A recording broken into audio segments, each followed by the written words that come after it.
encroachment on one's own rights. I think I am on the verge of a period where everyone questions themselves. I've just been able to name why I felt like a fool every time for years and why I've always been trying to be giver yet meaningless in my bilateral relations. I learned, albeit late, that I enter into a definition whose meaning in the literature, unfortunately, I had only recently discovered impact. I know now that this is due to the parents' attitudes in early childhood and the child's reactionary trees to these attitudes. I think having two perfectionist parents must have made my job very difficult for the 8 years ago. Their every demand for perfection was considered an order in my little soul. Not being able to say no, not being able to rebel, accepting even if I didn't want to, pretending even if I didn't like it was very tiring for years, and this was never me. The most painful part was that this learned instinct had now become a valid rule for everyone in my life. Not being able to say no to my classmates when I was a child, to my other social circle when I was a young girl, to my ex-husband after I got married, and even to my own children who are now adults. Over time, it had taught me more and more what kind of a dead end I was in. I urgently needed newly drawn, clearly outlined huge borders. Such limits that shouldn't be able to then crush my one and only soul whenever they want. They shouldn't be able to chew the countless and colorful flowers in my garden when they get bored. They shouldn't invade my sense and molecules recklessly as if to test my passions. Maybe they didn't come across it because it wasn't the right time, but the people for whom I need them so much are pouring into my life in these days, like a drop of rain that makes the soil thirsty. In my new life, which I redesigned with the self-lesson rules I learned from each of them, I feel more free and myself for the first time after years. Recently, for the first time, I realized that I felt like a bird by applying a rejection that I have never done in my life.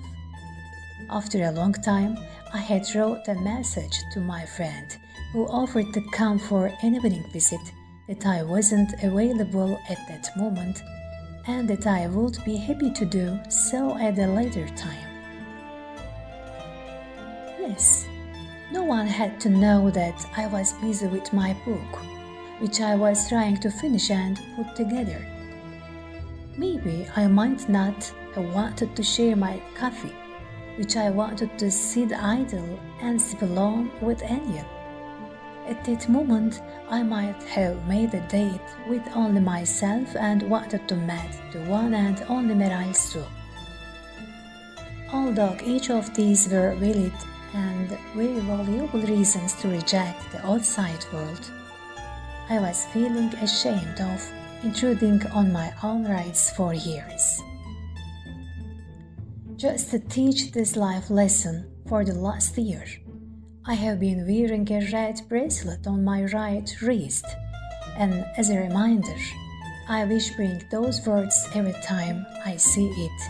You are valuable, you deserve the best of everything, and you are worthy of being loved.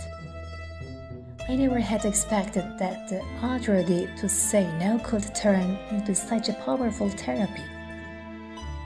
To be able to apply this most of all to my own parents, who caused me to behave this way in childhood and who are where all these days. It shows that I have come a long way. So much so that, as someone who is making new beginnings in her life, I know that they want me to settle in Ismish in their hearts. But also I know they couldn't tell this to the new Mirai. Because the thing she would reject most is for someone to decide on her behalf, for her own preferences. She has never been more aware that whatever she wants to do, including where she wants to live, the whole world must respect her.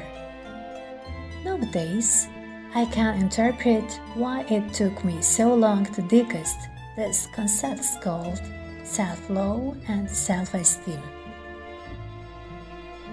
I think these two concepts called selfishness and egoism, fed only by arrogance, were such emotions that were so hard to tolerate and impossible for me to digest. The universe had made me marry a narcissist who was kneaded with this very yeast and wanted me to learn non-judgment and how to be me away from judgment. I was tested first with my parents, then with my ex-husband, and then with my children when I insisted on not learning, and I recently had received my report card. While I still have other life exams to give, spending so much time on this lesson for years is a waste of time, I know. But I know that this is exactly how the system works. If you fail a course in the lower class, you cannot move to the upper class. According to information I learned just a few days ago, most of those born between 1980 and 2000 are called the Indigo generation. Those born between 2000 and 2010 are called the Crystal generation, and those born after 2010 are called the Rainbow generation.